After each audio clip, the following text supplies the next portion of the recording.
Today we're going to read from Snot Stew chapters 8 and 9 because 8 is very short.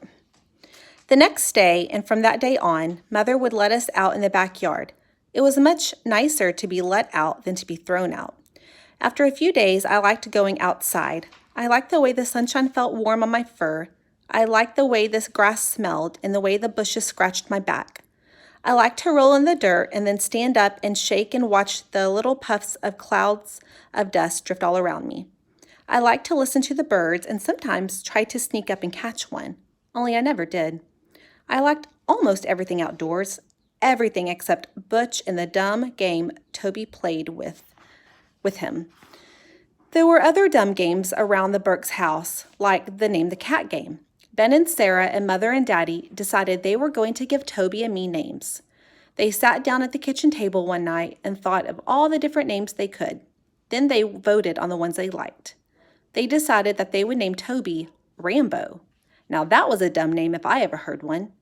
They decided to name me Tic Tac. That name was even worse. Toby and I decided if they were going to play Name the Cat, then we were going to play Ignore the People. Whenever they called us by our made-up names, we wouldn't come. I learned to flip my tail just like Toby did, and we'd walk away from them. If we were sleeping or catnapping, we wouldn't even look up. The only time we did answer to our people names was when it was time to eat. When there was food, it didn't matter what they called us, just so long as we got fed. There was another game Ben and Sarah played. Toby and I called it Pushy Shove, or the Hit Game. Ben and Sarah played that game with their toys. Sarah would grab one of Ben's trucks and try to run away with it. Ben would hold on to it. Then they would push and shove and pull and yank.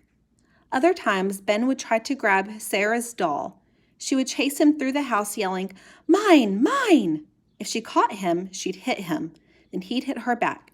Then she'd run to Mother and cry, "Mama, Mama, Ben hit me." And Ben would cry, "She hit me first." And Sarah would whine, "But he stole my doll." And Mother would say, "Quit fussing or I'll send you to your room." So Ben and Sarah would go off, wait a while, then start the game again. Toby and I learned to play some games too. Our favorite was People Scratch. We learned if we climbed up in Mother's lap while she was reading, she would rub us and scratch us behind the ears. Sarah would play the game too. But sometimes I had to rub against her and meow so she would notice. Daddy didn't always play right. Sometimes when we would jump in his lap, he would pet us.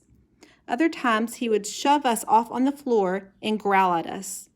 It was hard to tell which he'd do. People Scratch was a nice game though.